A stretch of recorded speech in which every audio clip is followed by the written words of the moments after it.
again. I think it's time for another good night story.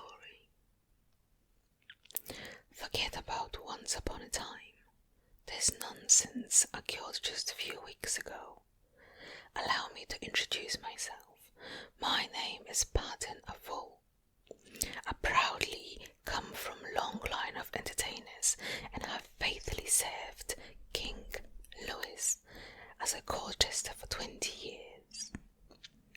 That is until a fortnight ago, when all 6 of his stable boys succumbed to smallpox. It was quite tragic, may the Lord bless their souls. As a result, the king, in a fit of panic, appointed me as the acting stable boy. I knew nothing about horses, but that wasn't my biggest concern.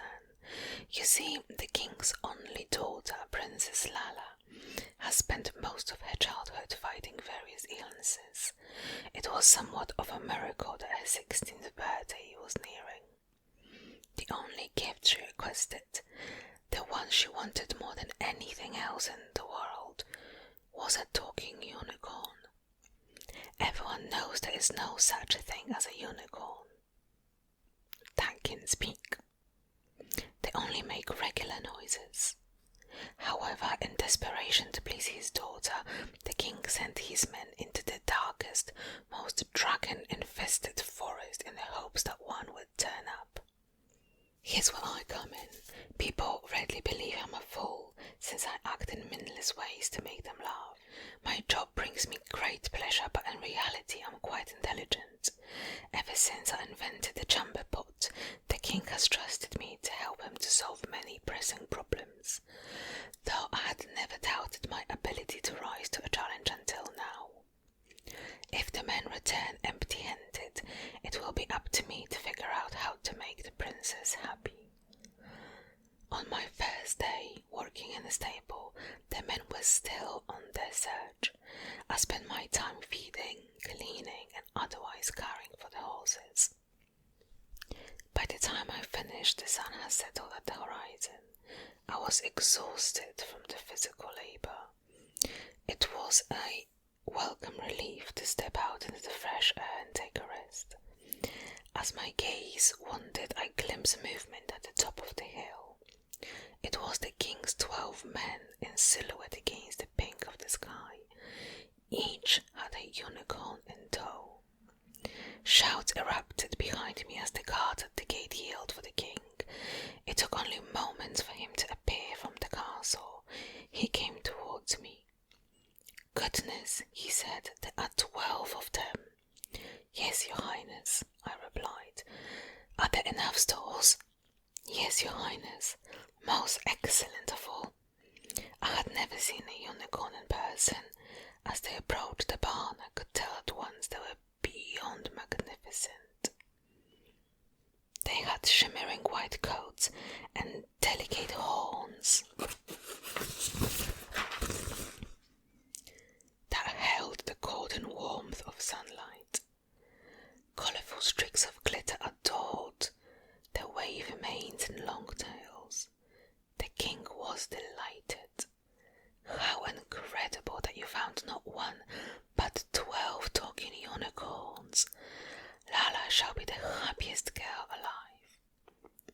"Sir," one of the men said, "I don't wish to be the bearer of bad news, but none of them can say a word." The king's face scrunched up, a sure sign that the storm of anger was building within him. "You mean to tell me you brought back 12 useless animals?" "Please, allow me to explain, sir," the man said. "I wonder, perhaps, if it might be possible to teach at least one of them to speak." The king considered this for a moment, his face unscrunching.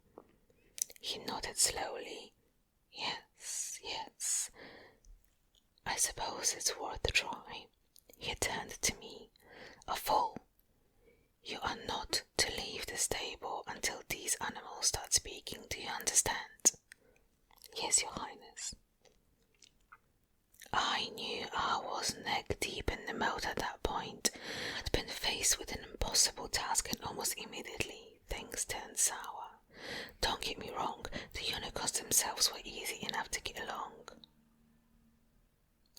They even gave off a faint aroma of strawberries, a fact of which I was not previously aware.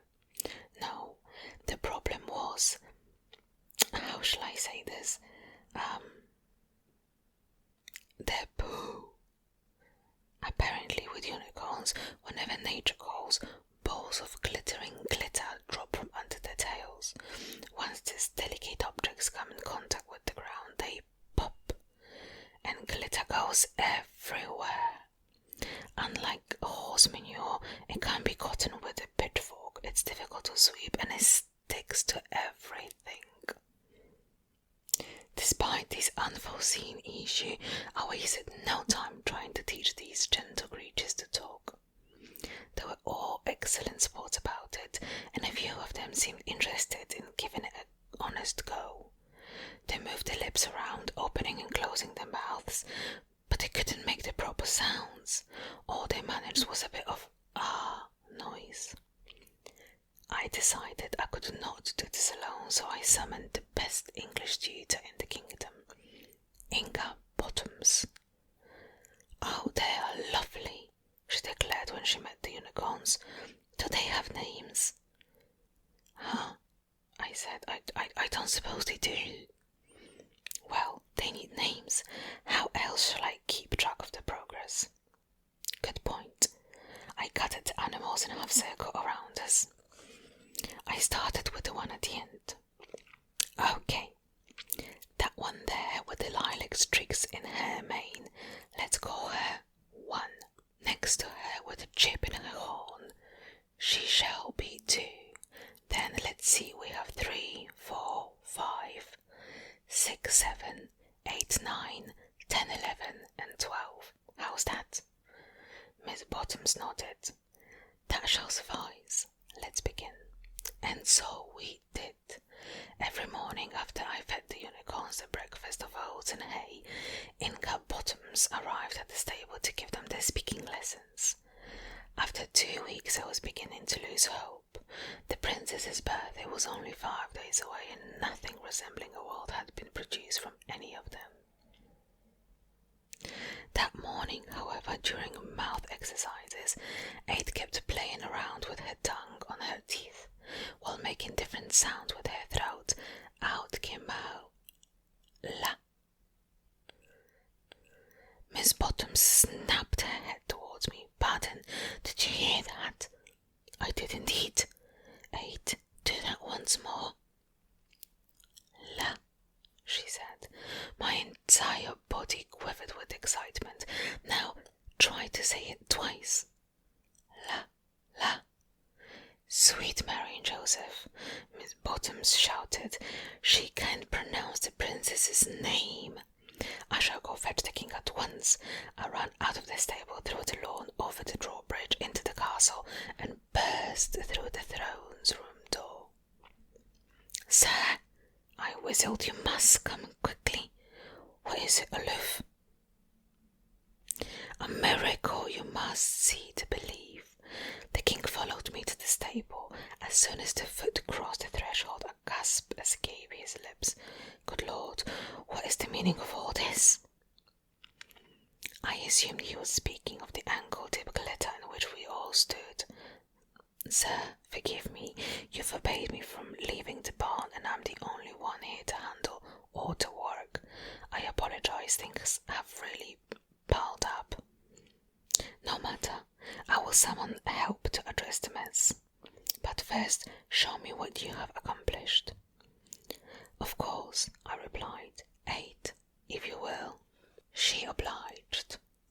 La, la.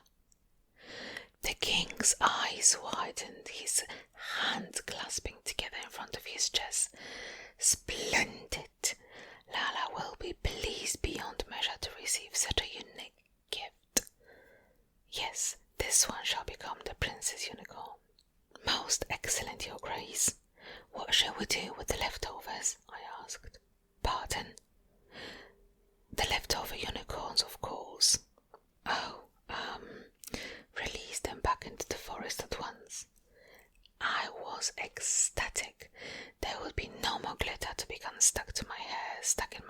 princesses stuck on my, sensitive areas. I happily led the unicorns to the forest's edge and sent them off. Then went back to my chambers to clean myself.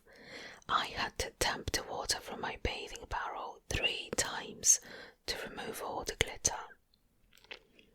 The next morning, before I was due to resume my duties as the court jester, I went for my regular walk on the castle grounds. I turned on the path by the well and could not believe my eyes.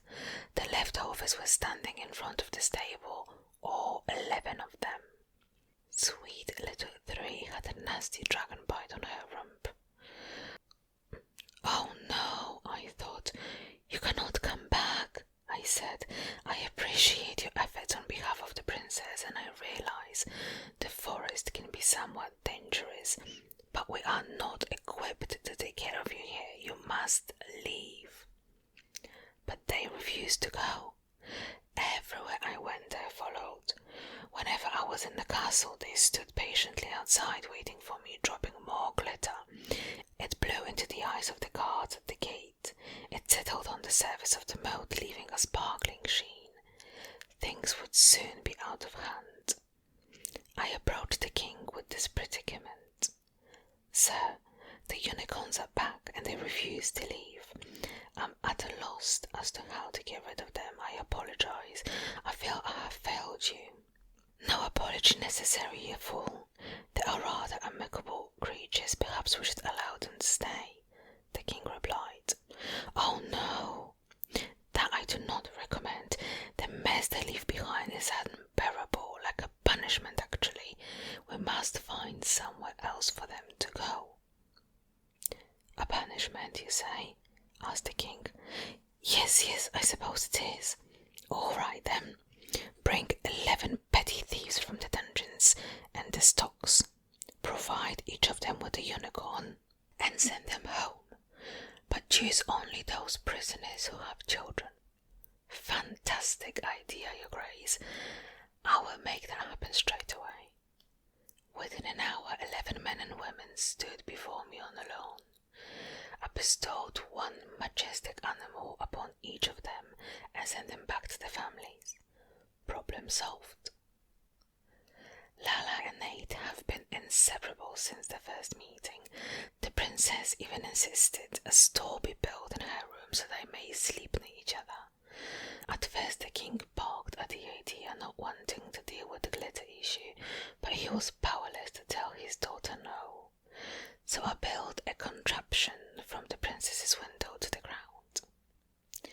Over the past few weeks, it has become apparent that children and unicorns thrive in company of one another. The princess has not had so much as a sniffle since being gifted with 8, not to mention 3's dragon bite healed as soon as she took her place among her new family. I cannot speak on behalf of the parents who now shoulder the burden of perpetual glitter removal, but I suspect everyone else will live happily